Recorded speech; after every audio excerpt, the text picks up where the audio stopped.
C'est assez dire combien cette extraordinaire tribu anti-musulmane était ignorée, combien elle le serait restée longtemps encore, peut-être si une autre fois de l'existence d'une tribu berbère non musulmane avait été moins tenace. C'est une citation d'Auguste Moliéras que j'ai extraite de votre thèse. Ariel Plenex, bonjour. Bonjour. Merci d'avoir accepté notre invitation. Vous avez effectué une recherche au long cours très intéressante, dont je vais donner le titre exact, donc les Scaras du Maroc, savoir, croyance et pouvoir de l'orientalisme au développement, sous la direction d'André Guichawa.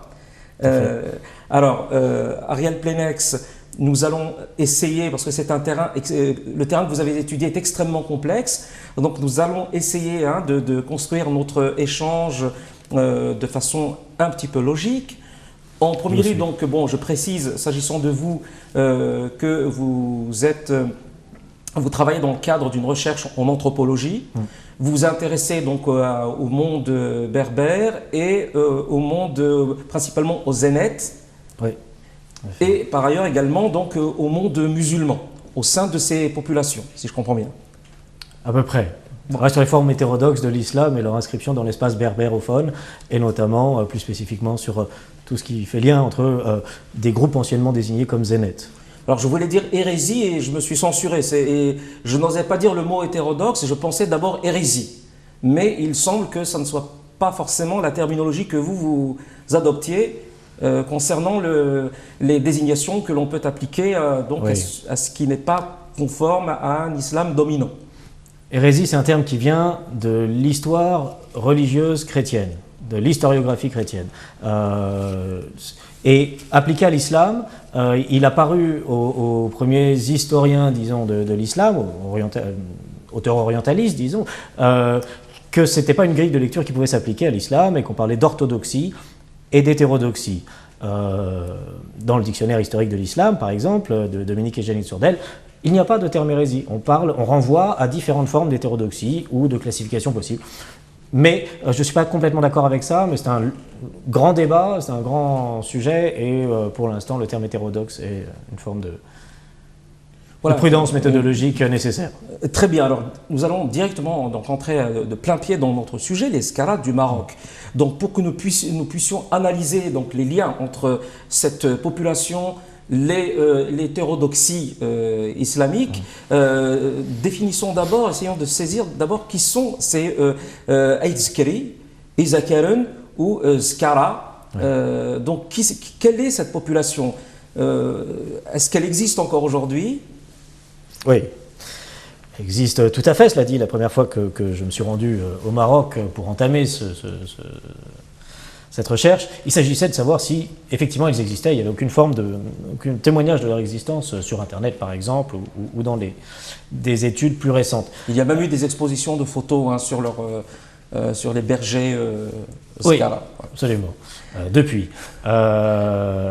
Oui, ils existent bien évidemment, ils habitent toujours dans ce massif montagneux éponyme, donc qui porte le nom de Jebel Skara, au sud-est d'Oujda, au Maroc, à la frontière avec l'Algérie, et ils sont entre 6 et 10 000, plus exactement 4 à 5 000 dans le massif montagneux même encore, et dans les environs immédiats. 2 000 ont émigré dans la région, 1 millier d'autres à peu près, mais c'est une estimation très très floue, dans le reste du Maroc, et on peut en dénombrer au moins 2000 également dans l'émigration, le trajet d'émigration classique du Maroc, en France, en Hollande, en Suisse, au Canada, aux États-Unis, etc. En quelle langue s'exprime-t-il aujourd'hui? En quelle langue s'exprimait-il il y a quelques dizaines d'années? Bon, j'ai envie de dire, ça dépend où. À la maison, dans les familles, les gens du massif montagneux parlent encore beaucoup berbère, parce qu'ils appellent la Shelha. Mais surtout les parents, tous sont arabophones, une partie sont francophones. Tout le problème de la polyglossie au Maroc ou en Algérie se pose, et a plutôt tendance à nuire aux parlers berbères qui sont en nette régression, et tout le monde est un petit peu craintif, redoute la disparition de la langue berbère, et notamment des Scaras, qui n'est pas fixée du tout. Alors, si nous nous intéressons de manière un peu donc, là, détaillée, quantitative aux Izakaren, c'est parce qu'ils ont fait l'objet d'affirmations extrêmement intéressantes et intrigantes de la part de quelqu'un qui s'appelle Auguste Mouliras, que certains Kabyles connaissent peut-être pour ses publications de contes kabyles, de Djha et de contes merveilleux de Kabylie, publiés à la fin du 19e siècle. Dans un premier temps, ce qu'il faut aborder, c'est la personnalité de Mouliras et peut-être même dire quelles affirmations il a faites pour que nous comprenions l'importance en réalité de l'échange que nous avons concernant cette région, l'histoire de cette région, l'histoire de cette population, une histoire très peu connue, encore aujourd'hui. Bon, Mouliras était un interprète militaire. Né en Algérie en 1955, c'est véritablement sa terre. Enfin, il n'en est sorti que 2 fois. Pour faire son lycée à Cahors, à 18 ans, il est revenu très vite en Algérie, et puis pour mourir en France en 1931, à Nogent-sur-Marne. Son grand rêve était d'être l'acteur principal, et notamment avec cette caution scientifique qu'il a essayé de développer pour lui-même et puis pour son milieu, de la conquête du Maroc. Il envisageait, lui qui est né à Tlemcen, d'être un des fers de lance de cette conquête du Maroc. Bon.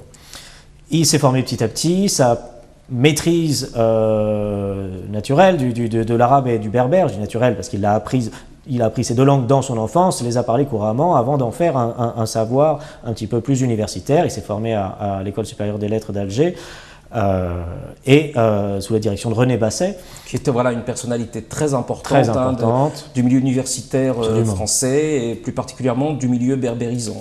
Tout à fait. Dans la veine de ce qu'on appelle aujourd'hui l'INALCO, l'école des langues orientales, de Sylvestre de Sacy, etc.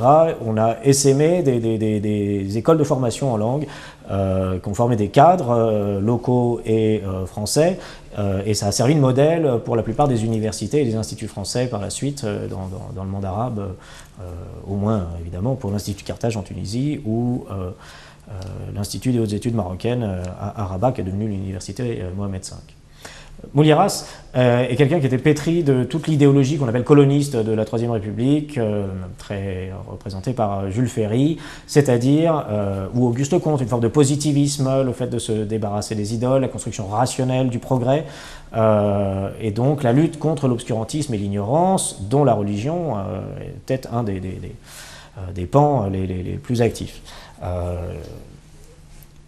Et donc il a cherché toute sa vie à faire valoir sa croyance et sa carrière en même temps. Et il se trouve qu'il a, après avoir recueilli des contes dans le Mzab, en Kabylie, dans les Aurès, envoyé un homme qu'il a formé lui-même et qui est un Kabyle, il appelle un moine errant kabyle, qu'il a envoyé dans le Rif pendant 22 ans faire une exploration assez incroyable, et il a livré, au bout de ces 22 ans d'exploration et après 1 an de consignation patiente de tous les récits de son informateur, un énorme volume qui s'appelle Le Maroc inconnu, qui lui a marqué beaucoup, forcément, tous ceux qui travaillent sur le Maroc et sur l'approche orientaliste sur le Maroc. Mais ce qui nous fait parler de Mouliras aujourd'hui, et pourquoi je me suis intéressé à lui, c'est qu'en 1905, date symbolique, il publie un livre qui s'appelle « Une tribu zénète anti-musulmane au Maroc, les Skara ». Absolument. Alors moi, je suis tombé par hasard sur ce livre à l'Institut du monde arabe, où il était spécifiquement mal rangé, c'est-à-dire qu'il est normalement consigné dans un fond, et là, il traînait. Et je cherchais à l'époque à en savoir plus sur les zénètes, savoir ce qu'il y avait encore d'éventuellement vivace dans cette désignation particulière. Qu'est-ce que c'est Znata depuis Ibn Khaldoun? Et c'est le seul ouvrage dans lequel il y avait un chapitre entier, et c'est ainsi que je suis tombé sur ce texte. Sauf que qu'est-ce que c'est qu'une tribu anti-musulmane? Qu'est-ce qu'on pourrait être collectivement anti-musulman? Qu'est-ce que ça veut dire anti-musulman en 1905 au Maroc? C'était un objet de curiosité en soi, et c'est ça que j'ai cherché à dérouler. Et donc, quelle est l'idée générale qui a présidé donc à la rédaction du livre de Mouliras? Mouliras cherchait des traces de chrétiens, des traces résiduelles de communautés berbères chrétiennes au Maroc pour justifier cette espèce de proximité de civilisation, l'ébauche du mythe berbère, comme on dit, un petit peu. Et donc, s'il avait pu dénicher des communautés chrétiennes au Maroc, cela aurait justifié des interventions militaires et des explorations scientifiques. Il aurait pu être en première ligne dans ces explorations. C'était une façon de mener un rapprochement. Il se trouve que, à son retour du Rif, Mohamed Ben Tayeb, qui est donc l'informateur qui l'a missionné, s'est rendu juste de l'autre côté de la frontière algérienne, au Maroc, 8 km d'environ d'Oujda, et est tombé sur cette population d'Eskara, qui lui a dit, en se présentant et par rapport à la question, à ses questions à lui, à Mohamed Ben Tayeb, oui, nous sommes chrétiens, descendants de chrétiens. Et donc, c'est ainsi que Moulieras s'est intéressé aux Skara et a commencé à enquêter sur eux pour produire une série d'articles qui ont fini par composer ce livre. Combien de gens se sont présentés comme chrétiens? La réalité, c'est que c'est Mohamed Ben Tayeb, envoyé par Moulieras, qui est allé rencontrer des gens de la communauté Skara, plutôt des notables quand même, des gens qui avaient une position importante à l'époque dans la tribu, et qui se sont ensuite rendus à Oran pour répondre aux questions de Moulieras. 4-5. Donc il y a une délégation. Il y a le témoignage, donc il y a le témoignage direct de Mohamed Ben Tayeb, en Kabyle, oui. Et ensuite il y a le témoignage direct de quelques personnes qui se sont rendues à un dîner. Oui, dont on n'a que la retranscription que Moulieras propose. Parmi lesquels il y avait, je crois d'ailleurs, des gens qui se définissaient plutôt comme Shorafa. Oui, ce sont des notables, tout à fait. Alors, on a des désignations... Oui, parce que quand on dit Shorafa, là, ils se définissent comme musulmans. Ils se rattachent à une descendance, à une ascendance chérifienne, religieuse, par le saint patron qui préside à la notabilité, à la respectabilité de la tribu, et notamment à un certain nombre de rites particuliers. Sidi Ahmed Ben Youssef, de Wali de Miliana, en Algérie, et dont ils se disent Khaddam, donc serviteurs. Et donc c'est cette lignée-là qui en fait des descendants putatifs du prophète. Donc tout en étant d'éventuels descendants du prophète, ils se définissent comme non-musulmans. Non, ils ne se sont pas définis comme non-musulmans, ils sont définis comme chrétiens. Dans la même veine des Halal Kitab. Il faut comprendre, c'est l'inscription locale de cette histoire qui permet de la comprendre. Les Skara ne se demandaient pas qui ils étaient ou comment se présenter, ni par rapport aux gens de la Mecque, ni par rapport aux Français, ni par rapport aux gens du palais de Hafez, etc. Ils se disaient dans un contexte très régional, nous sommes différents notamment des populations arabes des plaines, et nous sommes différents dans la religion, dans l'ascendance, tout en ayant toute la notabilité, la respectabilité nécessaire. Ah, c'est très intéressant ça. Donc il y avait une apparence sociale qu'ils affichaient. Exactement. Et il y avait une réalité sociale qu'ils vivaient entre eux. Oui. Moulieras dit par exemple qu'ils avaient des noms musulmans pour l'extérieur et des prénoms berbères ou moins islamisés dans la forme, disons, arabisés plus qu'islamisés, à l'intérieur. Et encore aujourd'hui, si tous les premiers nés garçons de la famille s'appellent Mohamed, à l'intérieur de la famille, on les prénomme autrement en général. Jusqu'à aujourd'hui? Ça arrive encore, oui. D'accord. C'est pas la norme. Donc, quelles sont les observations qui permettent à Moulieras d'indiquer, ou plutôt de déduire, que les gens qu'il avait en face de lui n'étaient pas musulmans? Bon, il a voulu s'assurer qu'on ne lui racontait pas juste quelque chose qui lui aurait fait plaisir en échange de quelques services, argent ou autre. L'histoire est complexe parce qu'ils se disent chrétiens, descendants de chrétiens, sans connaître la Bible, sans être capables de savoir qui est Jésus, la Vierge Marie et tout ça. Donc ça en fait des chrétiens assez peu au courant. La réalité, c'est que probablement ils n'étaient pas chrétiens du tout. C'est une autre histoire. Mais bon, pour les éprouver, il les fait venir à Oran, donc il développe tout un tas de petits stratagèmes pour s'assurer que ce qu'on a rapporté à leur sujet est juste, et que notamment ils sont indifférents à un grand nombre d'interdits très, très courants dans la pratique de l'islam. Les interdits alimentaires, Voilà. Donc il leur fait à manger du porc. Sanglier, oui. Il leur fait un plat de... Pas du sanglier en l'occurrence, puisque c'est en ville, donc c'est vraiment du porc. Ouais. Cochon, non sauvage. Et il leur propose à manger en leur disant ce que c'est. Et en s'excusant de ne pas pouvoir leur offrir autre chose. Et évidemment, l'escara mange tout à fait volontiers ce plat préparé, et qu'ils accompagnent de vin, etc., etc. Donc, il essaye de montrer que ils n'obéissent pas du tout. Bon, il essaye de démasquer le fait que ils sont sincères ou non dans ce qu'ils affirment de leur religiosité. Mais est-ce que... Ou de leur non-religiosité. Voilà. Une fois qu'il a vérifié ces quelques éléments, élémentaires, vin, consommation de porc, est-ce qu'il a eu la curiosité de se rendre sur place pour voir comment vivaient ces gens? Quelles croyances ils avaient, quelles croyances ils n'avaient pas? Non. Donc c'est là que vient le... Il y a un vrai problème, et c'est ce qui a pesé sur la crédibilité de son discours très longtemps. Mouliras, c'est quelqu'un qui a des qualités, mais qui était très craintif. Il est allé de Oran, le plus loin qu'il soit allé, c'est l'Alamarnia. Il a fait une excursion au Maroc, il est allé à Fès, il a obtenu une bourse pour aller à Fès, et c'est la plus grande aventure de toute sa vie, alors que c'est dans une mission scientifique tout à fait encadrée, etc. etc. Est-ce qu'indirectement, néanmoins, il arrive à avoir des informations sur les rites que pouvaient pratiquer donc Isaac Aron, sur leurs croyances Il faut croire que c'est quelqu'un qui savait très bien interroger, et il a fait beaucoup parler les différents scaras qu'il a reçus pour leur faire raconter quel était leur quotidien, quelle était leur religiosité ou leur rapport. Alors là, il a un discours qui est un peu complaisant, mais quand même très très fort, qui mérite en tout cas qu'on s'y arrête et qu'on vérifie ce qu'il y a de juste ou de faux dans ses affirmations. Lui dit carrément, les scaras sont athées. Alors, il n'utilise pas le terme athée, il dit qu'ils sont indifférents à la religion, qu'ils ne croient pas en un Dieu, disons que personne n'est revenu de la mort pour dire ce qu'il y avait après, donc il valait mieux se concentrer sur la vie, qu'il y a une forme de positivisme. Il les appelle des libres penseurs, des néo-positivistes.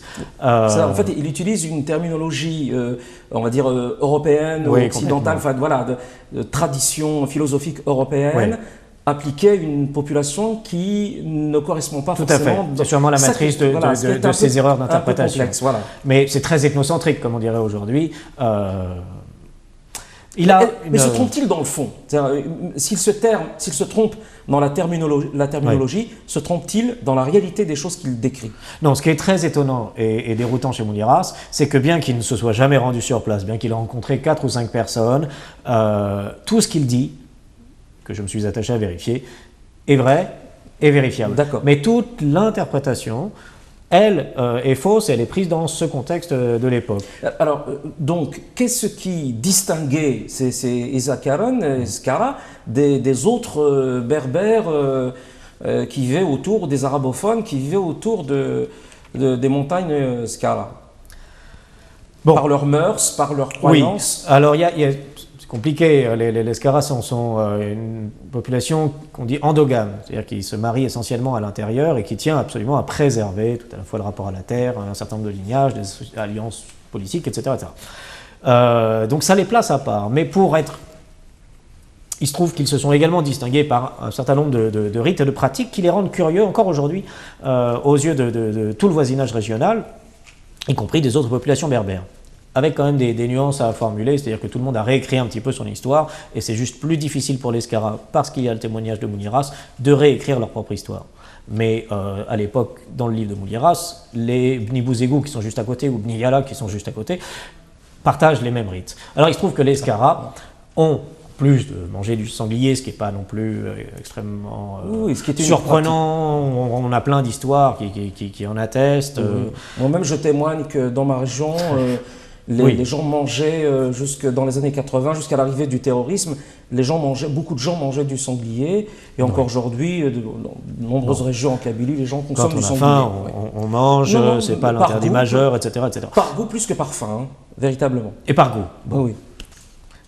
Kabylie a une vertu particulière avec ça. Mais dans le Rif aussi, par exemple, on rencontre partout où il y a du gibier, on mange, il y a du gibier, il y a le plaisir de la chasse, il y a tout ça. Donc il y a le sanglier. Le sanglier. qui n'est pas en fait l'élément le plus significatif de leur dérogation à leur religion, c'est très secondaire. Non, ils ont l'aspect le plus particulier de l'organisation sociale des Skara, et ce qui les distingue de beaucoup d'autres groupes, c'est la présence de ce qu'on appelle d'un groupe de clercs, d'une caste sacerdotale, de gens qu'on appelle Rosma. C'est une forme de sous-fraction de la tribu, un groupe à part, qui se dit Shorfa,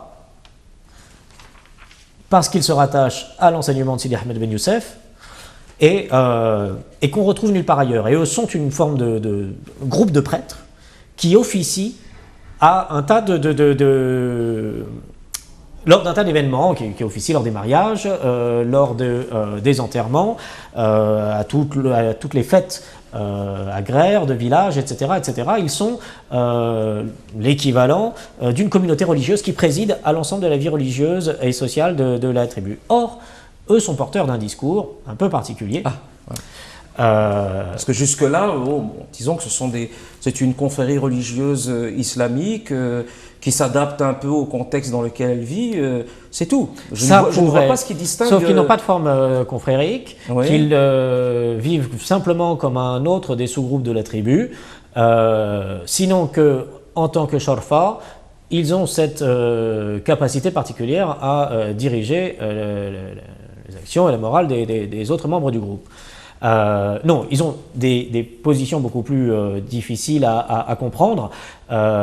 Ils ont des droits curieux. Par exemple, avant qu'une jeune femme se marie, elle devait passer par la couche d'un rosma pour être purifiée. Ce sont des termes de Mouliera, ils mériteraient d'être un petit peu repensés. Mais la réalité est celle-là. C'est-à-dire que les Rosma ont été très longtemps l'alpha et l'oméga de toute question religieuse, de toute question rituelle au sein de la tribu, qui vivait par ailleurs fermée sur elle-même beaucoup. Deux choses sont un peu spectaculaires, disons, font qu'on s'y arrête. Ce droit de cuissage ou de prélibation des Rosma, qu'on retrouve chez les seigneurs du Moyen-Âge en France, par exemple, et ça allait jusqu'au fait que toute femme qui sortait du Djebel pour aller faire les moissons en Algérie, par exemple, pour aller en ville à Oujda, quand elle revenait dans le Djebel, devait être purifiée en passant à nouveau par la couche d'un Rosmi.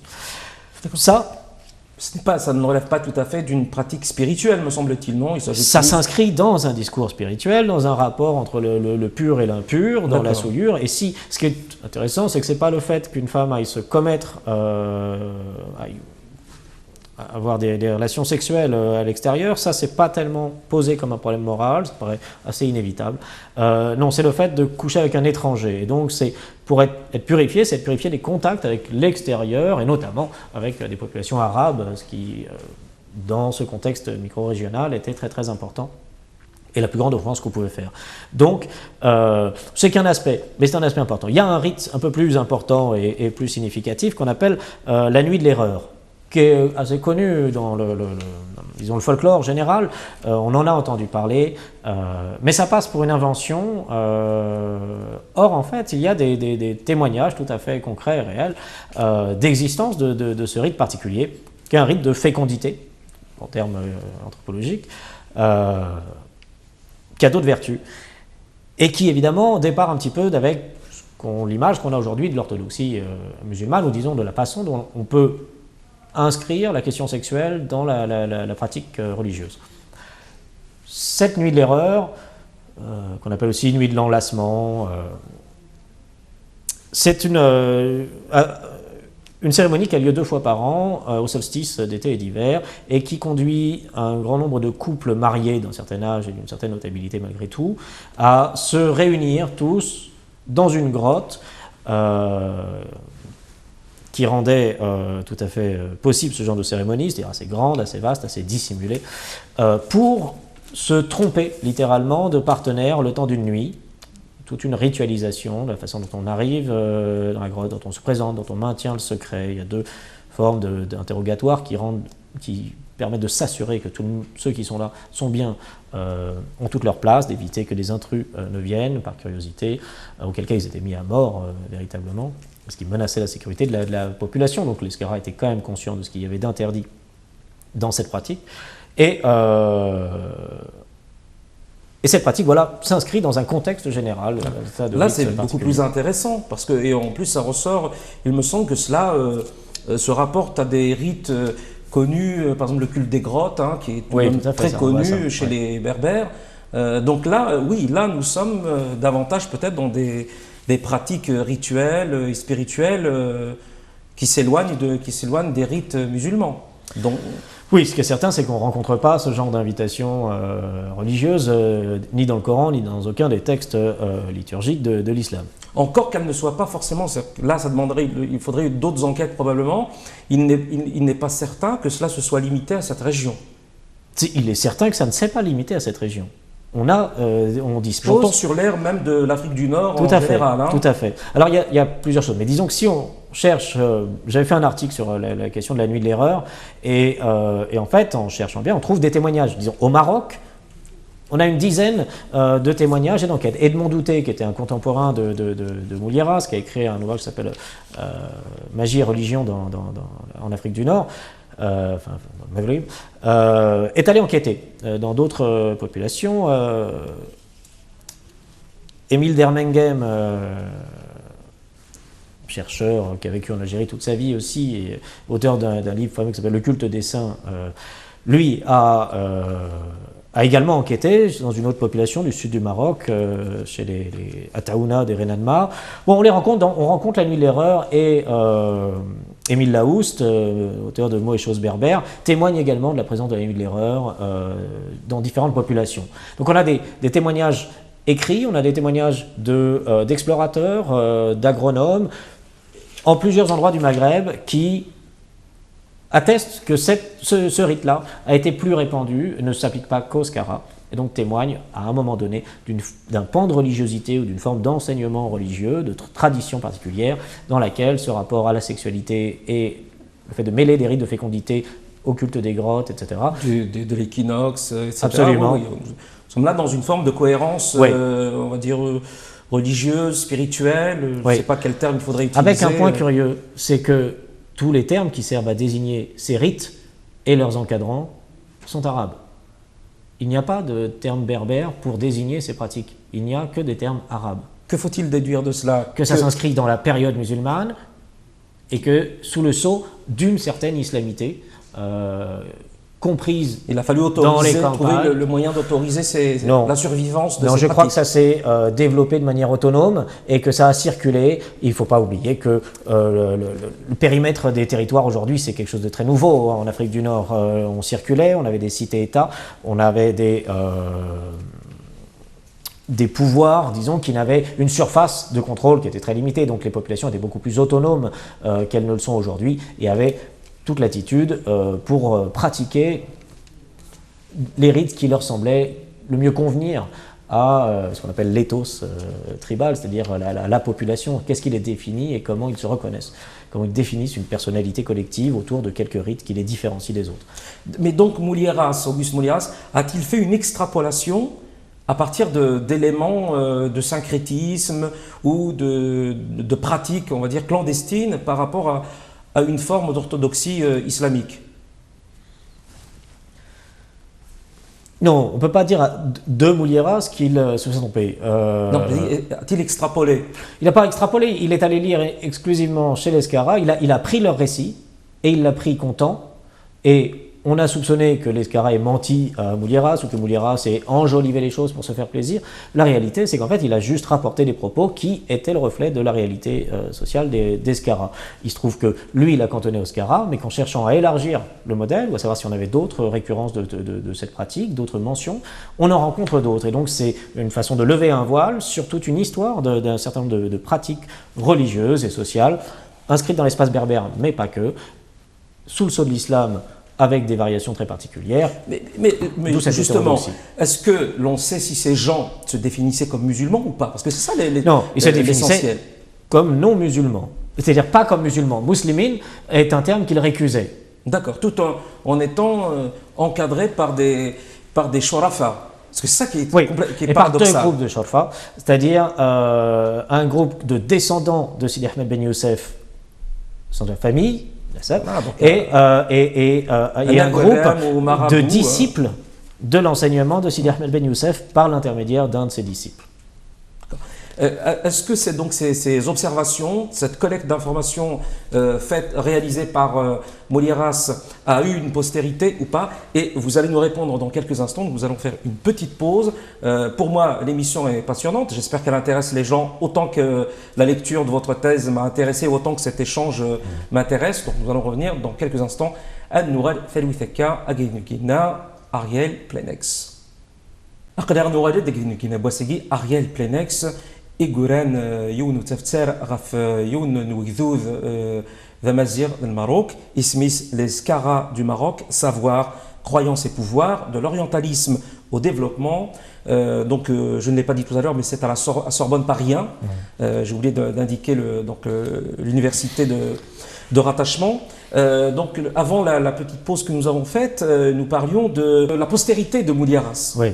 Donc, par rapport aux éléments qu'il a pu collecter auprès des quelques Isaac-Aaron qu'il a pu consulter, est-ce qu'il y a eu des réactions en 1905, 1906, etc., après la publication de son livre, ou est-ce qu'il y a eu un silence gêné devant les éléments qu'il a pu divulguer? Les deux. Bon, pour Moliéras, qui a consacré près de 5 ans à cette histoire, c'était l'ouvrage le plus important de sa vie, de sa carrière, et c'était une révélation, c'était l'acmé de son parcours. Il se trouve que ça a été très très mal reçu par toute la communauté des scientifiques, linguistes et autres qui l'entouraient, et qu'il a perdu à partir de ce jour tout crédit dans la communauté scientifique. On l'a trouvé trop excessif, complaisant, arrogant, et lui qui avait prévu de publier plein d'autres ouvrages n'a plus rien publié dès lors. Donc ça a signé la fin de sa carrière alors qu'il en attendait exactement l'inverse. Maintenant, il se trouve que la même année, en 1905, se tenait le congrès des orientalistes à Alger, et qu'évidemment, bien qu'il n'a pas participé, il a été exclu délibérément du congrès. Mais il a été discuté parce qu'il a quelques amis et sympathisants qui ont soutenu et qui ont voulu discuter. Vous donnez quelques extraits de proches qui, quand même, indiquent que ces recherches sont, je ne me souviens plus de l'adjectif qui lui est appliqué, mais disons qu'elles étaient sérieuses, que ces recherches étaient sérieuses. Voilà, certains ont estimé que ne s'étant pas déplacés, même si on n'était pas dans une enquête ethnographique encore très très poussé ailleurs non plus, mais il y a un côté fanfaron chez Moliéras, et ça lui a été reproché, ça lui est tombé dessus parce que ce livre a excédé plein d'autres personnes, bon, qui se prenaient pour peut-être plus important qu'il n'était à l'époque, et ça lui a fait du tort. Et pourtant, il avait antérieurement obtenu, ça vous en parlez aussi beaucoup dans la thèse, et il avait obtenu le soutien de Basset, notamment. Oui, Basset l'a soutenu pendant très longtemps, et puis s'est éloigné. Les rapports de l'Académie disent que, bien qu'il ait toujours accompli un travail sérieux, il commence à délaisser sa chaire, il était professeur d'arabe à la chaire d'Oran, à délaisser son enseignement, à être moins bien évalué par l'Académie, et à se concentrer, disons, sur cette espèce de ses enquêtes, ses recherches. Réussite, voilà. Et ces différentes lubies qu'on a fini par lui reprocher dans un contexte un peu compliqué. Le parti antisémite à Oran était important. Il était engagé dans pas mal de cercles et de cénacles, de notables et scientifiques, etc., et politiques. Bon. Et tout lui a été reproché, il s'est retiré de toute vie scientifique à partir de là. Mais ça a été discuté par deux personnes, notamment avec Edmond Douté, qui avait été son élève et qui avait beaucoup d'affection pour lui, a essayé de faire valoir le travail de Moliéras. Et un autre auteur, qui est un théologien suisse, qui a par ailleurs traduit le Coran, était fasciné par le travail de Moliéras. On a des recensions assez curieuses à l'Institut de Carthage ou aux États-Unis, dans l'American Geographical Society, qui fait une recension de cet ouvrage en disant c'est incroyable. C'est complètement incroyable, on a fait une découverte dingue, une communauté de chrétiens réside encore depuis l'époque romaine. C'est ça la filiation supposée. Au Maroc, c'est un peu comme si on découvrait des Goths qui parlaient encore le langage des Goths en Italie, etc. Bon, donc c'est pris au sérieux par une partie de l'audience scientifique, mais dans son milieu des orientalistes algériens et berbérisants, il est déconsidéré. On n'entend plus parler de lui, il meurt en 1931. À Paris. À Paris. Et finalement, à partir de là, il va continuer à discuter. Alors, on parlait du culte des grottes, un des fils de René Basset. Henri Basset a écrit un ouvrage en 1921 sur le culte des grottes, dans lequel forcément il cite les recherches de Mouliéras. Douté le mentionne beaucoup.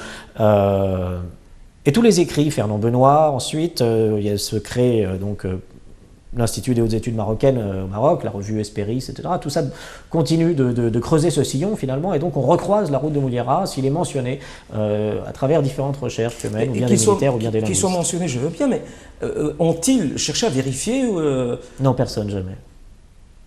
Et dans les années 50 ? Il se trouve que 2 contrôleurs civils ont travaillé pour le gouvernement colonial au Maroc et ont administré la population d'Eskara spécifiquement. Et ces 2-là, donc, on devait livrer des mémoires de fin de stage dans ce qui était un peu l'équivalent du mélange de l'ENA ou du ministère d'Outre-mer, et que leurs on a 2 mémoires qui attestent 40 ans, 50 ans plus tard, du quotidien d'Eskara, de la vie sociale et religieuse, et dont un questionne spécifiquement ça. Donc Étienne Friang et Amédée Monsampès en 48 et en 55. 55, c'est d'autant plus intéressant que nous sommes à 1 an de l'indépendance et d'un tournant particulier pour l'Eskara. En 48, donc Friang questionne typiquement la religiosité et l'islamité des pratiques d'Eskara. Et lui qui déteste Mouliéras, qui est dedans contre son texte, contre son ton, conclut en 48 qu'on ne peut pas du tout dire que les Eskaras sont anti-musulmans, mais quand même, ils ont une très forte indifférence religieuse et ne pratiquent rien des rites ordinaires. Mouliéras précisait par exemple que sous l'influence des Rosma, l'Eskara faisait au 1er ou au 15, selon les versions du mois de Ramadan, un grand repas festif très marqué, ostentatoire, pour contredire, disons, ce rite assimilé à l'orthodoxie musulmane des Arabes des plaines. Bon, ça existe encore en 48, et en 55, ça existe aussi encore. Friang, qui est beaucoup plus attaché, Monsampès, qui est beaucoup plus attaché à Mouliéras, et qui cherche un peu à revaloriser. Lui passe vite sur l'islam et les questions religieuses, tout en validant tous les propos de Mouliéras, et dit encore qu'aujourd'hui, par exemple, la nuit de l'erreur, on ne se pratique plus dans la grotte, mais dans la maison du caïd. Ce qui est intéressant, c'est qu'il y a une totale liberté de ton sur ces questions à l'époque, en 55 aussi. Simplement, la question sociale, elle, Pardonnez-moi, oui. La liberté de ton chez ceux qui écrivent ou ceux qui répondent à ceux qui écrivent. Monsampès d'abord, c'est-à-dire chez ceux qui ont le pouvoir, et le pouvoir de punir notamment, sont des cadres coloniaux. Mais dans la mesure où ces dérogations, disons aujourd'hui, on appellerait ça des dérogations à l'islam, ou des formes de déviance, ou de pratiques anciennes, résiduelles, peu importe, à l'époque pouvaient se faire valoir. On pouvait en parler assez librement. On a un témoignage d'un agronome qui était proche de Jacques Berck, Julien Coulot, qui en a parlé ouvertement avec le caïd. Il y a des rapports de pouvoir, ne nous trompons pas, il y a des rapports de domination, notamment à l'intérieur de la tribu, mais les notables ou les caïds ne se cachaient pas de cette pratique sans la communiquer partout dans la région. Tout le monde savait que l'Eskara avait des rites particuliers, et d'ailleurs, en fait, les autres un petit peu aussi à l'époque. Mais est-ce que la grande erreur de Mouliéras, ce n'est pas d'avoir rattaché cela au christianisme, en fait? Non, Mouliéras voulait entendre ce que les Eskaras lui ont raconté, et il voulait croire à un certain nombre de choses. Pourquoi se sont-ils présentés comme chrétiens? Mais justement pour nommer quelque chose de leur existence qui est différent de tout l'environnement arabe et musulman. Il y a au Maroc, et notamment dans le nord du Maroc, un foisonnement de pratiques religieuses qui peinent à rentrer dans le cadre orthodoxe, disons, de l'islam. Et des populations, toutes berbérophones, qu'on appelle Baqiya, ce qui reste. Le reste. Baqiya, les populations Baqiya sont celles qui se disent descendants des Romains chrétiens. Et c'est une façon de s'inscrire dans une autre histoire que l'histoire arabe, dans une autre histoire d'une autochtonie, une antécédence, le fait d'être premier ici et d'avoir... Mais pour ne pas affirmer un paganisme qui n'est pas une théorie en soi, qui est une pratique, disons ce qu'on appelait à une époque la religion naturelle, qu'on peine à nommer aujourd'hui, parce que païen, ça recouvre énormément de choses.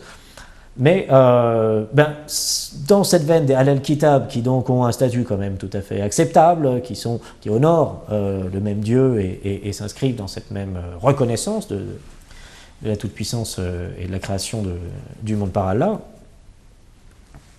ces gens donc sont tolérables et sont des disciples de Issa, mais sur un mode extrêmement profane en réalité. Donc ils ont donné une version acceptable d'eux-mêmes. Ils ont dit qu'ils étaient chrétiens et ils l'ont traduit en termes coloniaux, disons, pour parler à ce Français qui avait, semble-t-il, envie d'entendre ça.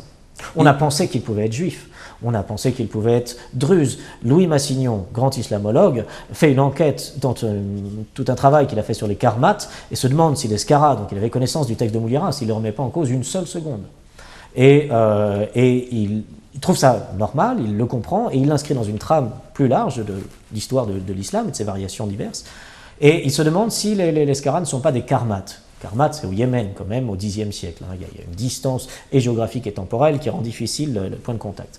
Une théorie qui fait d'eux des ibadites dans le sillage, évidemment, des populations du Mzab, sachant qu'il y a eu des communautés de Znata, notamment, qui ont adopté l'ibadisme, ou plus exactement le kharijisme, et certaines formes, les soufrites, Sijil Massa, l'état de Tahart en Algérie, qui est un des premiers états ibadites importants, et pas très loin de la région de l'oriental marocain. Donc on a une cohérence régionale et des circulations qui laissent ouvert plein de possibilités, sauf qu'aucune ne permet de circonscrire vraiment leur religiosité. Mais est-ce que cela pendant que je vous écoute parler de cela, est-ce que cela, finalement je pense à une chose, est-ce que cela ne rejoint pas tout simplement les questions permanentes qui sont posées par ceux qui font de la recherche sur les Berbères et qui négligent cette chose toute simple? Il est possible simplement que ces rites soient autochtones, locaux, qu'ils aient été déformés, régénérés, transformés par les différentes invasions, etc. Tout simplement. Y a-t-il besoin d'aller chercher au Yémen ou en Scandinavie bon, sachant qu'il y a là des éléments universels aussi, le culte du soleil, le culte des grottes, etc. On peut en trouver de semblables dans beaucoup d'endroits. C'est un effet d'optique qui se déconstruit progressivement.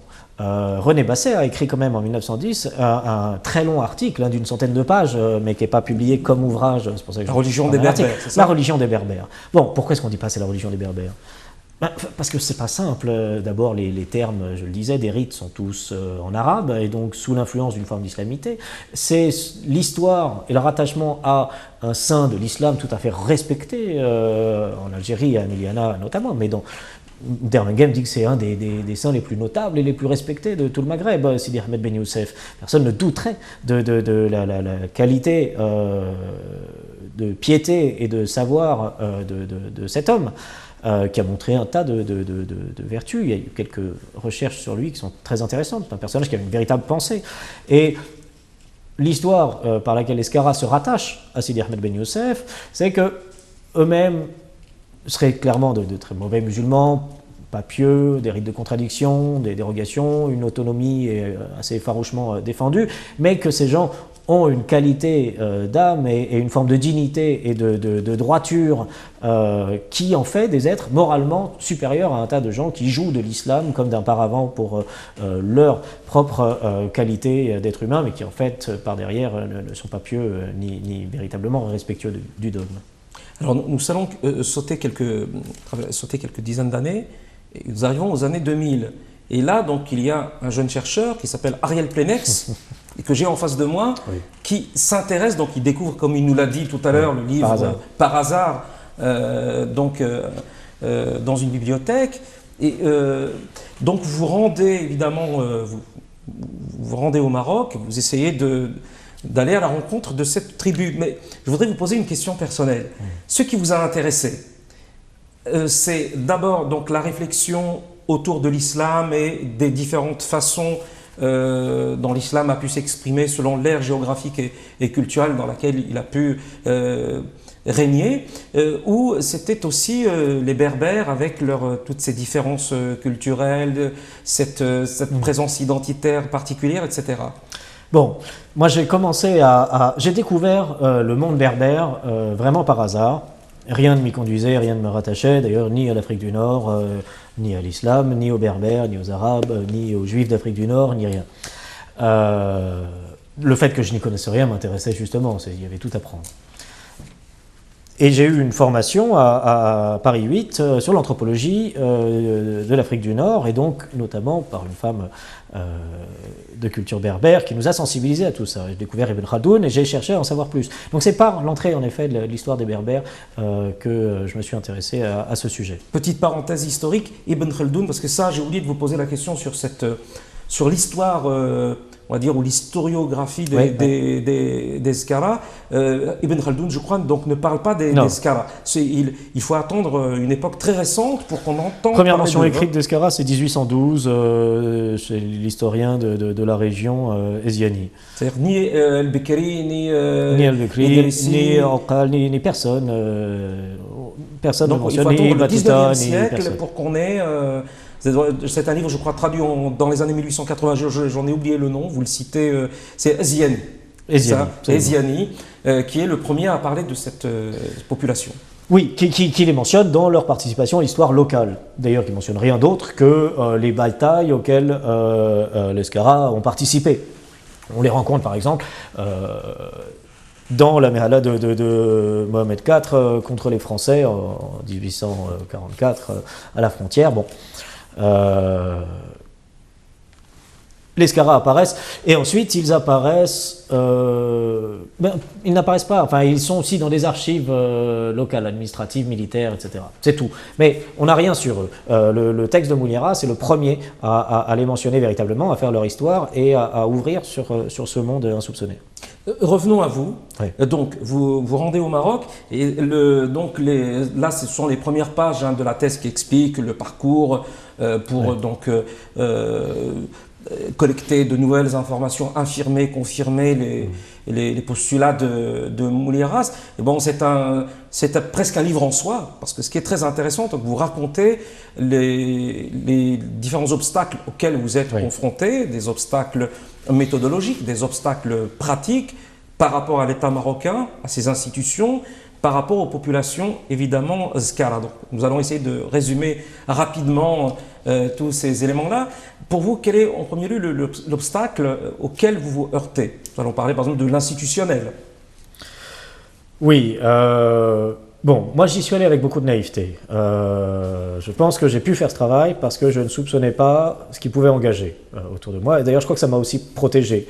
C'est d'ailleurs une posture méthodologique assez classique des anthropologues que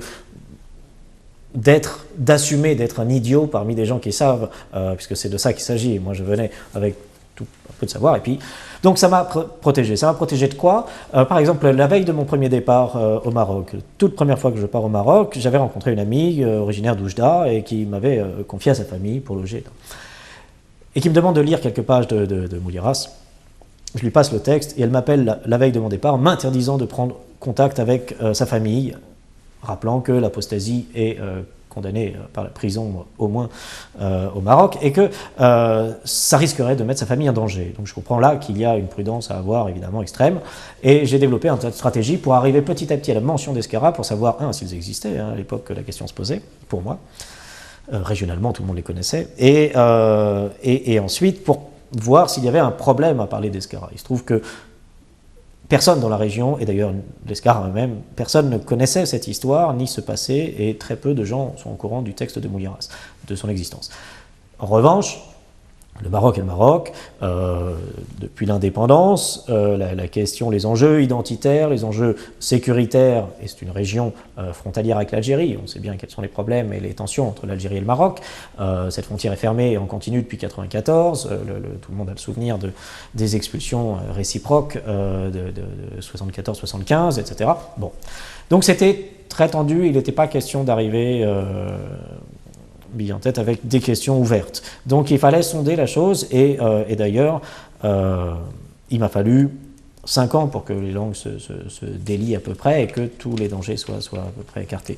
On sait bien qu'on est surveillé quand on enquête, on sait bien que... donc j'ai passé 1 an à peu près à parler de toute autre chose que de ces questions, pour vérifier les questions de Mouliras, etc. C'est avec, vous vouliez avec les autochtones. Oui. De quoi parliez-vous avec eux? D'abord, des généalogies dont Mouliras donnait des listes, vérification de termes de vocabulaire qu'il communiquait, de leur vie en général. Qu'est-ce que c'est? Quelles sont les difficultés de la vie? Ah, vous vivez là depuis longtemps. Ce que vous faites, vous êtes mariés, vos enfants, et qu'est-ce qu'ils font vos enfants, etc., etc. C'est-à-dire s'intéresser aux personnes simplement et progressivement faire connaissance avant même d'arriver à discuter des choses qui éventuellement sont délicates. Moi, ce que j'ai découvert sur place, c'est que très peu étaient informés de cette histoire et qu'il y avait même un manque énorme chez les populations locales, chez les jeunes par exemple, qui savent qu'il se passe dans leur histoire quelque chose de tellement tabou que depuis plusieurs générations, notamment depuis l'indépendance, les parents refusent d'en parler, les grands-parents refusent d'en parler. Il y a une omerta complète sur le passé de la tribu Skara, et donc toutes les populations, tous ceux qui ont en gros moins de 60 ans aujourd'hui, depuis des années, cherchent à savoir quelle est cette tâche dans leur histoire, telle que tout le monde garde un silence assez religieux, si j'ose dire, et fermé sur cette question. Donc oui, pourquoi est-ce qu'il y a ce silence? Parce que les gens ont peur de parler. Il n'y a pas qu'une question de honte, il y a un tournant autoritaire, il faut le dire, à partir de la prise de pouvoir de Hassan II, qui, dans les termes anthropologiques, réinvente les termes du territoire, de l'identité nationale et collective, réimpose, disons, un islam orthodoxe à beaucoup plus d'échelons, et une politique de contrôle qui rend difficile la survie de ces pratiques ou même d'une forme de discours libre. Et les derniers rites sont observés en 63 et disparaissent à ce moment-là. Qui les observe dans les années 60? Ce sont les Skara eux-mêmes qui se souviennent des dernières Wahda, des dernières. La plupart ont toujours dit qu'ils ne connaissaient pas la nuit de l'erreur et qu'ils n'y avaient pas participé, sauf, disons, tardivement dans le processus. Vous avez pu rencontrer des personnes très âgées, disons des gens qui, à l'époque où vous avez commencé avec 90 ans, ils ont accepté de discuter avec vous? Oui, les personnes âgées aussi, parce qu'elles étaient formées à, disons, une autre époque, pouvaient en discuter avec moi, sauf qu'on ne les a pas vraiment laissés faire. Il a fallu développer des stratégies assez nombreuses pour pouvoir accéder à la parole des Skara. Moi, j'ai été chassé véritablement du village pendant un temps par le maire, le raïs de la Biladia, et les personnels administratifs de la mairie, qui voyaient d'un très mauvais œil qu'un anthropologue français vienne interroger ce passé et d'autres aspects, parce qu'il s'agissait aussi de questions de détournement, de fonds de corruption, etc. Parce que, oui, il y a un élément très intéressant, c'est que pour mener l'enquête, en fait, vous avez besoin d'une autorisation du ministère de l'Intérieur. C'est ça qui est fascinant. Dans tous les régimes autoritaires, la recherche scientifique est menaçante ou malvenue. On a toujours fermé les départements de sociologie, de philosophie, d'anthropologie, tout ça, qui a été florissant à une époque, a disparu, et c'est une politique délibérée. L'esprit critique et tout ça est compliqué à défendre et à faire valoir, on le sait bien. Donc, c'est une mesure assez curieuse, c'est-à-dire que personne n'a jamais eu d'autorisation d'enquête pour enquêter. Mais il est obligatoire d'en avoir pour enquêter. Le ministère de l'Intérieur ne sait pas comment les délivrer, ces enquêtes. On ne sait pas à quel département vous renvoyer. On avait un contact à une époque avec le centre Jacques Berck au sein du ministère de l'Intérieur pour essayer d'avoir des équivalents de papier qui permettraient à des autorités locales de ramener ça à une forme d'autorisation d'enquêter. En théorie, en réalité, ça n'existe pas. Donc on travaille toujours dans cet entre-deux, mais il ne faut pas être dans l'illégalité, parce qu'on est là en tant que chercheur, on a un travail à faire. D'abord, il n'y a rien de dissimulé, ça rajouterait à la suspicion raisonnable. Enfin, je veux dire, voilà, on est suivi, on est évalué. Et on sait, donc il s'agit de donner les gages de sa présence et de sa bonne volonté. Donc vous pensez aujourd'hui que, vous concernant, il devait sans doute y avoir des rapports réguliers qui étaient... Oui, ça, je le sais. Enfin, disons que je l'ai su pour plusieurs façons. Moi, j'ai été contacté à un moment par des gens dans la rue ou dans une réception d'ailleurs avec autour le gouverneur nous accueillait par un autre groupe, c'était par un autre biais, une école doctorale à Oujda, et deux personnes sont venues me voir en me demandant si j'avais résolu 2-3 problèmes dans des situations dans lesquelles je pensais être seul. Donc simplement, une fois avec une agression dans la rue, et ils sont venus voir en disant « Vous inquiétez pas, vous savez, le jeune homme de la dernière fois, on l'a attrapé ». Bon, moi, il n'y avait personne dans la rue quand j'ai eu cette altercation. C'était juste une façon de me dire aimablement que, bien sûr, il me surveillait, qu'il savait ce qu'il en était. Il savait qu'il vous avait agressé. Voilà, tout à fait. Et jusqu'à quel point savait-il qu'il vous avait agressé? Ils savaient qui était la personne, ils étaient présents sur les lieux et ils m'ont suivi. Et par la suite, j'ai organisé un voyage d'études au Maroc avec des étudiants de la Sorbonne pour assurer la protection du groupe, évidemment, mais aussi être sûr que toutes les personnes qui intervenaient ne se trouvaient pas des personnes problématiques ou qui n'auraient pas été juste les étudiants que je disais qu'ils étaient. Les enquêtes ont été menées, on a donné tous les papiers, tous les gages, et on a été encadré de manière beaucoup plus visible. Et j'ai rencontré des personnes dont le travail est de suivre les étrangers et de s'assurer qu'ils sont bien là pour les raisons qu'ils donnent. Il y a un élément aussi, on va dire semi-personnel, qui a été intéressant dans cette recherche, c'est que par votre prénom qui correspondait au prénom d'un haut responsable politique en Israël, il se trouve que beaucoup de gens parmi vos interlocuteurs ont pensé Ariel, comme Ariel Sharon, pensaient que vous étiez juif. Et cela, ce qui est assez intéressant, c'est que cela, évidemment, a eu une implication aussi que vous avez trouvé un peu regrettable sur votre recherche. C'est que les gens pensaient que vous cherchiez une chose qu'en réalité, vous ne cherchiez pas. Oui. Bon, moi, c'était instructif, hein, mais oui, ça m'a posé des problèmes en termes d'efficacité de la recherche pour moi. Bon, il se trouve que je ne suis pas juif. J'aurais pu. Et j'ai un prénom hébreu, qui en réalité me vient d'un autre texte, d'un texte anglais spécifique de Shakespeare, absolument.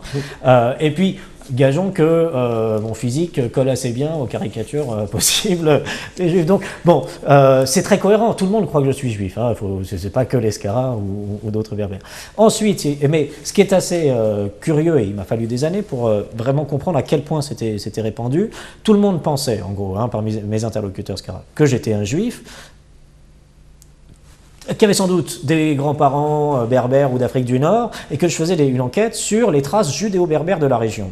Et donc on m'a emmené effectivement systématiquement dans tous les sites où il pouvait y avoir, ici c'est Dar el-Yehudi, ici c'est, il s'appelle Oulad Braham et pas Brahim, ils sont restés, on dit qu'ils sont juifs, bon bref, toute cette suspicion. Deuxième recherche. Oui. Ce qui est un terrain intéressant, hein, c'est très bien à faire, mais ce n'était pas mon travail. Et le problème, c'est que les gens ont été parfaitement accueillants là-dessus. Jamais personne ne me l'a opposé. Et ça, c'est assez génial. Enfin, ça donne quelque chose de la qualité d'accueil, au-delà des clichés. Je veux dire, tout le monde s'est dit, bon, c'est sûrement un juif qui vient faire des recherches, et nous, on va l'aider. Et on va l'aider à le trouver, et personne ne me l'a jamais opposé. Ce qui fait que quand j'ai fini par comprendre, parce qu'on me mettait toujours devant des sites ayant supposément abrité des juifs, de l'histoire juive régionale, qu'ils pensaient que j'étais juif, et que c'était ça mon vrai motif de recherche, il fallait que je leur explique que ce n'était pas le cas, et pour recentrer ma dynamique de recherche et mes voyages, etc., mes explorations, mes interlocuteurs, sur mon vrai sujet, Skara et l'histoire régionale. Et c'était un peu problématique, parce que du coup, eux qui avaient été si prévenants, s'étaient en fait trompés à mon sujet, donc ils m'ont rendu service sans me rendre service, et donc étaient gênés de s'être trompés, etc. Et mais 5-6 ans après, mes interlocuteurs principaux pensaient, et pensent peut-être encore, que j'étais un juif non talmudiste, etc. Bon. Il y a un autre élément concernant cette recherche qui est aussi intéressant. Bon, j'espère que cela ne vous gênera pas de répondre. C'est par rapport à vos amis marocains, c'est la position. Il se trouve qu'il y a une université à Oujda. C'est évidemment le rôle, la fonction des universitaires marocains, notamment ceux qui se trouvent à proximité des Akhalan. Y a-t-il des recherches autour de ce groupe? Et s'il n'y en a pas, pourquoi? Pourquoi ce tabou a même non seulement traversé les décennies, mais aussi les esprits jusqu'à entrer dans un endroit qui devrait être un lieu de recherche et de savoir et de transmission de savoir? Bon, je le disais aussi, la politique du savoir et de la recherche dans le Maghreb, notamment pour tout ce qui est sciences humaines et sociales, est souvent freinée. Ensuite, il y a quand même un élément qu'il faut donner. La culture berbère et les populations berbères sont tellement déconsidérées qu'on n'en fait pas un objet d'histoire ou de valorisation patrimoniale. Ça vient tout juste un petit peu. Il y a un petit département d'études berbères à Oujda, à l'université d'Oujda, qui se concentre exclusivement sur la langue. L'histoire, les formes culturelles, la participation, voilà, tout ça contredit ce qu'on appelle le dogme national et les sacralités au Maroc. C'est passionnant parce que là, je sors peut-être du cadre de l'échange aussi neutre que possible, mais c'est aussi, je pense, par rapport aux militants, par exemple, berbéristes en Kabylie, je pense que c'est l'une de leurs plus grandes erreurs d'avoir d'abord limité leurs revendications à l'aspect linguistique. Et là, vous me dites, en fait, on étudie la langue. Mais ce qui fait réellement la richesse de cette région, la richesse historique, patrimoniale, spirituelle, et bien évidemment, c'est comme ça entre dans un cadre hétérodoxe, pour reprendre votre terminologie, il est très difficile pour un chercheur, même s'il le voulait, en réalité, de mener cette recherche dans le cadre institutionnel. Oui, personne ne comprend. Et puis alors les Scaras sont ils sont aussi l'objet de mépris. Voilà, régionalement, ils sont extraordinairement déconsidérés. Et le doyen actuel de la faculté des lettres et sciences humaines de l'université d'Oujda, qui est natif de la région, un historien avec qui j'ai eu beaucoup d'échanges et qui m'a aidé, qui était intéressé par cette histoire, me disait que lui, il a toujours connu les Scaras, il les a toujours vus, mais il n'a jamais compris ce qu'étaient les Scaras. Même pas qui ils étaient, ce qu'étaient. Il ne comprend pas ce que sont les Scaras. Personne ne connaît les Scaras ni ne comprend. C'est une population sur laquelle on greffe énormément de fantasmes et qu'on déconsidère. C'est-à-dire que, pour être très clair, quand moi j'ai commencé à enquêter sur les Scaras, on m'a dit, les Scaras, pourquoi tu vas t'intéresser à eux? C'est rien, ce sont des chiens comme ceux qu'ils mangent, ils n'ont pas d'histoire. Oui, parce qu'il y a la réputation aussi de cynophages, c'est-à-dire de gens qui mangent du chien, ce qui est une forme d'indignité pour ceux qui pratiqueraient cette... Évidemment, c'est quelque chose qu'on peut questionner, mais en l'occurrence, c'est plutôt une façon d'insulter ou de rabaisser l'autre. Mais c'est vrai que les Scaras souffrent déjà de cette déconsidération régionale énorme. Or, il se trouve qu'ils ont une histoire. Et par exemple, ce sont les premiers résistants à l'entrée des Français au Maroc. Le premier procès militaire au Maroc, sur le territoire marocain, par l'armée française et le gouvernement français... c'est à propos de Scaras et de leur révolte. Voilà, il y a une telle... Les gens intègrent tellement, les populations berbères notamment, la dévalorisation dont ils font l'objet par le discours d'État, en général, par l'historiographie officielle, par leur formulation, qu'ils finissent par croire eux-mêmes qu'effectivement ils n'ont ni histoire ni culture et que la langue est une sous-langue, etc., etc. Or, pour un anthropologue, c'est très exactement l'inverse. C'est tout à fait intéressant de travailler sur ce qu'on appelle des schémas de haute modernité dans la reconstruction de l'espace social, etc. Mais il y a dans la préservation de formes syncrétiques, uniques, singulières, etc., aussi éparses que l'offre le monde berbère, un enjeu de compréhension et d'accès à des phénomènes humains beaucoup plus intéressants et riches. Et la question berbère, moi c'est l'entrée par laquelle j'y suis venu, souffre d'un manque de connaissances et de dynamique de recherche énorme. Il y a tellement de choses qu'on ignore à propos des Berbères qui sont juste de l'autre côté de la Méditerranée, avec une cohérence périméditerranéenne extrêmement forte, qui n'exclut d'ailleurs pas les Arabes de cette histoire, qui simplement la traverse. Ici, nous, on est indifférents à ces jugements de valeur. La réalité sociale qu'on mesure, elle est pleine de matériaux riches à penser et à valoriser par ailleurs. Je vais revenir en conclusion sur la recherche autour du monde berbère, mais j'aimerais rester un instant encore sur les Scaras, et particulièrement au sujet d'une question. Est-ce que dans votre recherche, vous avez pu vous rendre compte parmi cette population dévalorisée économiquement, socialement, etc., s'il y avait une élite qui a pu se dégager, j'entends, une élite universitaire et éventuellement une élite qui est capable de produire aujourd'hui un discours sur leur propre histoire, sur eux-mêmes, sur leur propre spécificité identitaire. Il y a plusieurs positions qui sont prises aujourd'hui.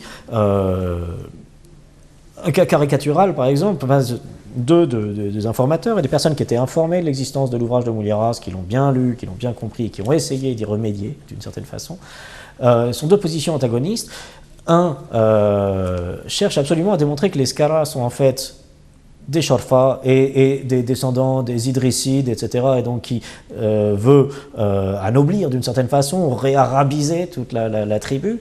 Et on a la position inverse, où on va reberbériser complètement toute la tribu qui, linguistiquement, est de plus en plus arabophone, évidemment, en reberbérisant des noms arabes qui ont été donnés par la suite. Enfin bon, il y a toute une dynamique comme ça, à l'opposé l'une de l'autre. Mais il est difficile d'être fier de cette histoire. La façon dont Mouliras lui-même la raconte est tellement dépréciatif pour l'islam que c'est difficile de l'endosser dans un contexte marocain. En revanche, il y a des populations extérieures qui acceptent, quand je dis extérieures, je veux dire extérieures à l'espace régional, qui à Rabat sont des universitaires par exemple, et qui sont passionnés par cette histoire et qui la prennent très très bien pour eux-mêmes et qui ont envie d'en savoir plus et qui questionnent. Il y a une dynamique nouvelle en fait de questionnement au sein des familles. Ma présence fait que plutôt que d'avoir ou bien le texte de Mouliras qui a été numérisé par la BNF pendant le temps de ma thèse, ou bien d'apprendre ces éléments d'histoire par moi, par un étranger qui arrive et qui tout à coup lève des pans d'histoire tabous au sein des familles, ça a débloqué quelque chose. Et donc les gens se sont saisis de ce discours et donc sont obligés de se déterminer par rapport à ça. Et de dire, et il devient difficile de dire, bon c'est faux, ça n'a jamais existé. Ils vont dire, oui peut-être c'était vrai, ils ne savaient pas, ils étaient illettrés, etc. Donc on va trouver un tas d'arrangements pour justifier que ce passé existait et aujourd'hui le reformuler. Donc on a des positions très légitimistes. Nous sommes tous musulmans, nous sommes tous arabes, nous sommes tous, etc. Et des positions un petit peu plus insurrectionnelles, plus dans la veine d'un discours politique berbériste, disons, dans lesquels on assume cette position, cette différence, et qu'elle vient renforcer effectivement. Oui, parce que cette singularité. Parce que politiquement, évidemment, cette spécificité, comment pourrait-on dire, un peu donnée, exemplarifiée par Mouliras, pourrait être aussi intéressante à utiliser par le milieu militant berbériste au Maroc. Sur les forums berbéristes nombreux, l'histoire d'Ezkara a été prise au premier degré, pas tellement questionnée, mais jamais... elle est revendiquée. Elle est revendiquée, elle est portée. J'imagine. Alors ce qui est navrant aussi, c'est que par exemple, à l'occasion de la numérisation du texte par la BNF, par la Bibliothèque nationale de France, des groupes français d'extrême droite ont réactivé ce vieux mythe berbère en disant « Ah, vous avez vu, même les berbères d'Afrique du Nord ne peuvent pas supporter les arabes et l'islam, etc. » en caricaturant évidemment. Et dernière question, concernant donc le livre de Mouliras, vous, une fois que vous avez achevé votre enquête, vous avez confirmé ou infirmé ce qu'a déclaré, ce qu'a écrit Mouliras? S'il fallait choisir un terme aussi tranché, je confirmerais, oui, non. Les Scaras ne sont pas anti-musulmans, ils étaient opposés, aux Arabes des plaines, avec lesquels ils sont toujours en conflit, en l'occurrence population qui s'appelle Mehaya. Et la réalité, c'est que ça ne concernait pas que les Scaras, mais tout un ensemble de populations, d'ailleurs, donc dans la région, mais ailleurs au Maroc ou en Algérie essentiellement. Donc on peut dire que la compréhension que Mouliras a de ces phénomènes est faussée. Elle est biaisée par ses propres lubies, qui sont fâcheuses. Mais la collecte ethnographique de rites, de pratiques sociales, elle est magnifique et elle est très importante. Ce qui est intéressant, c'est qu'elle soit incompréhensible aujourd'hui, alors qu'il y a 50 ans, elle était encore tout à fait décryptable dans les termes de l'approche des réalités sociales berbères ou des questions religieuses au Maghreb. En termes du Nord. Oui, alors je préfère dire Afrique du Nord. je sais. Je n'osais pas vous rattraper vous faites bien. tout à l'heure. Des facilités de langage comme ça en fonction de... Fais attention aux études, absolument. Seulement aux études coloniales. Moi je veux bien même Tamazra si vous voulez, ça ne me gêne pas. Mais il faut faire attention aussi aux études post-coloniales. Oui, absolument.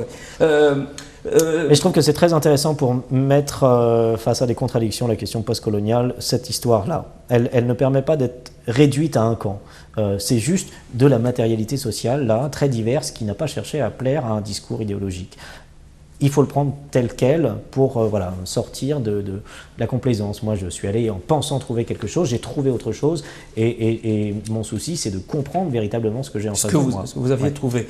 En termes méthodologiques, donc, est-ce que, pour vous, ce que nous avons résumé s'agissant des Zakaron, il s'agirait de l'intégrer à une histoire de l'hétérodoxie au sein de l'islam, ou bien il s'agirait d'une histoire à part en Afrique du Nord. Non, ça s'inscrit dans un pan beaucoup plus large. Pour moi, c'est toute une partie de l'histoire religieuse de l'Afrique du Nord qui n'est pas écrite. C'est très intéressant. C'est très intéressant. C'est un élément majeur, mais qui s'est incarné dans différents espaces religieux légitimes de l'islam. Dominés par l'islam. Oui. Confréries, ce qu'on appelle les groupes ethno-confessionnels. Les Skaras sont typiquement ce qu'on appelle un groupe ethno-confessionnel, c'est-à-dire un groupe constitués autour d'une forme de religion qui les définit en retour, et qui ne font pas école, etc. Oui, mais il y a une histoire très importante. Les partisans de la Youssefia, donc la confrérie fondée par Sidi Ahmed Ben Youssef, c'est à guerroyer à une époque pour une autonomie politique et culturelle. Donc ces rites sont ce qui reste d'une histoire politique et culturelle qui a été beaucoup plus large au Maroc et qui n'est absolument pas écrite nulle part. Donc une forme de proto-nationalisme des Izakhiaren. Là, c'est vous qui tirez un petit peu. Mais les Skaras sont présentés. Il y a un texte de Georges Drague qui s'appelle Esquisse d'une histoire religieuse du Maroc, beaucoup d'insuffisances, mais qui mentionne la Youssefia et la guerre que la Youssefia mentionne. Et bon, et il y a, je ne dirais pas un nationalisme, je parlerai de désir d'autonomie. J'ai parlé de proto-nationalisme. Hein. Oui, l'unité berbère, elle se fait par la langue. C'est cette familiarité, rien ne peut s'y substituer. Comme dit Kteb Yassine, notre tribu mise en échec répugne à changer de couleur. Encore aujourd'hui, les Skaras ont une préférence pour des rencontres entre Skaras et cette espèce d'intimité qui rend possible la perpétuation de la tribu, de la vie, de cette mémoire collective. À l'échelle de l'Afrique du Nord, c'est aussi valable. Et on la rencontre même sans lien entre des groupes avec une parenté qui se recrée immédiatement, etc. Okay. Mais donc il y a cette histoire. Ce qui est intéressant, c'est que l'important, c'était l'autonomie des groupes sociaux. Et évidemment, berbérophones, en tant qu'ils ont été minorisés dans beaucoup d'aspects, c'est pas pour rien que les populations berbères ont systématiquement adopté des formes, disons, dissidentes d'islam pour se différencier. Un groupe, pour exister, a besoin d'avoir un périmètre qu'il définit lui-même. Il est toujours différent, mais il doit être d'abord différent de ce qui l'environne. Et pour avoir cette liberté-là, il doit avoir une forme d'autonomie politique et de capacité de décision pour lui-même. Dans la réinvention, vous le disiez, tous ces rites sont réinventés, circulent, réaménagés. Et la langue bouge, les localisations, les alliances politiques, tout ça bouge. Mais l'idée qu'un groupe, pour exister, doit s'appartenir et donc avoir la possibilité de nommer et de créer sa propre différence, c'est à mon avis dans ce contexte-là qu'il faut comprendre la question des Skaras. Et il y a d'intéressant de l'inscrire dans une histoire beaucoup plus large qui a duré au moins 5 siècles quand même, et qui s'est effacée au cours du 19e siècle. Et dans la région, la plus grande tribu berbère de la région orientale, qu'on appelle Beni Znasen, qui ont vraiment, et en termes numéraires et en termes historiques, un prestige important, ont tout à fait été gagnés par ces rites à une époque avant de s'en débarrasser. Je ne peux pas m'empêcher de penser, s'agissant des ex-Skaras, à une autre histoire, qui est celle des Koutama, dans la partie qu'on appelle aujourd'hui l'Algérie.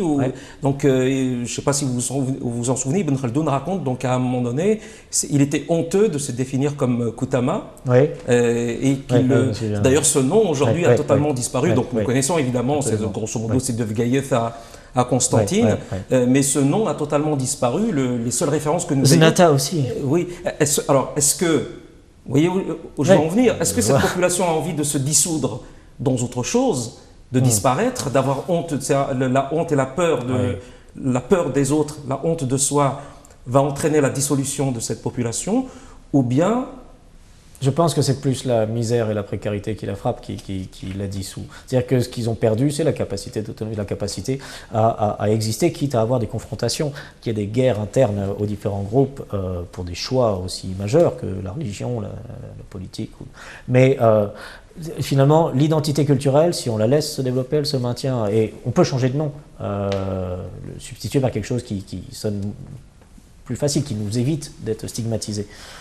C'est un détail, mais ça n'empêche pas que le groupe continue d'exister. Dernière question, parce que nous arrivons vraiment au terme de l'émission. Elle porte plutôt sur la recherche autour des mondes amazirs.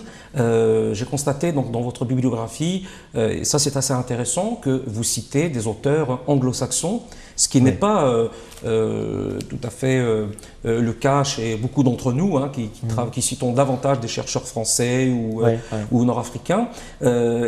Quelle est pour vous aujourd'hui, par rapport au type de recherche que vous menez, quelle perspective faut-il tracer au niveau à la fois régional, supranational et là avec le type de recherche que vous menez au niveau international? J'entends donc avec cet univers anglo-saxon qui ne souffre pas d'ailleurs des tabous dont souffre la recherche française. Les travaux des anglo-saxons, anglais et américains, en gros, sur l'Afrique du Nord et sur les questions berbères sont très intéressants parce qu'ils n'ont aucun des problèmes qui se posent aux Français qui écrivent sur la question berbère. Je sais que j'utilise le terme berbère, mais là c'est par commodité. Mais je veux dire, David Hart par exemple a un rapport très intéressant à la question sociale. Et il la pose comme une question sociale. La question n'est pas le nom de la population qui souffre, c'est de savoir qui souffre et qui souffre comment, et qu'il y a des processus de dévalorisation, de dépréciation, de marginalisation, de précarisation, etc.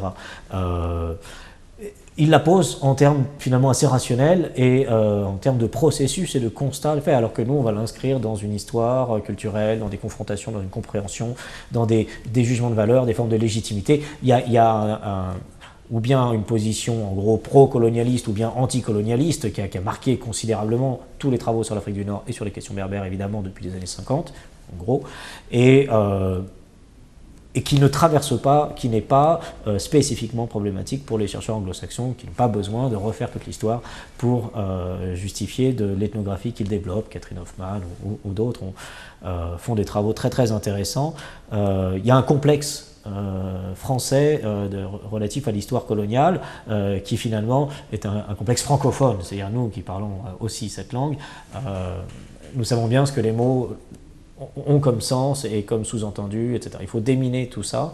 Il y a une forme de modernisation, le terme n'est pas forcément le meilleur, mais d'étape suivante à passer sous l'influence des anglo-saxons pour reformuler toutes les approches qui ont lié pour éviter d'être dans la répétition seulement. Mais moi, ce qui m'intéressait, puis je termine peut-être là-dessus, c'est aussi de reprendre un objet très typique de l'ethnologie coloniale française. On est purement dans tous les clichés possibles qu'on peut rassembler sur la période coloniale, sur le rapport de conquête, sur la fascination pour l'exotisme berbère, etc. Et en même temps de le penser avec des outils extrêmement différents. On a 100 ans au moins de sciences sociales en plus, énormément d'apports, énormément de matériaux. Et donc on peut aborder autrement toutes ces questions avec moins de pudeur. Ce qui est intéressant, c'est que la résistance, elle vient du cadre étatique aujourd'hui, et c'est ça qui rend difficile ce type de recherche, et aussi bien pour les anglo-saxons que pour les Français. Merci beaucoup. Il y a plein d'autres questions que l'on aurait pu soulever, par exemple sur l'orientalisme, même la présence de ce terme dans l'intitulé de la thèse. Bon, ça sera pour une autre fois. Je crois que nous avons déjà abordé un sujet extrêmement important, plus important que ces définitions, désignations, orientalisme, etc. En tout cas pour l'heure. Ariel Penex, Thanmert Famkorant. Thanmert يكون مثي داني يذنا يدف كان تمزورث مثنا أريال بلينكس نجاي ونتلويث نجاي كون التلويث ارتيكل ناض لهنا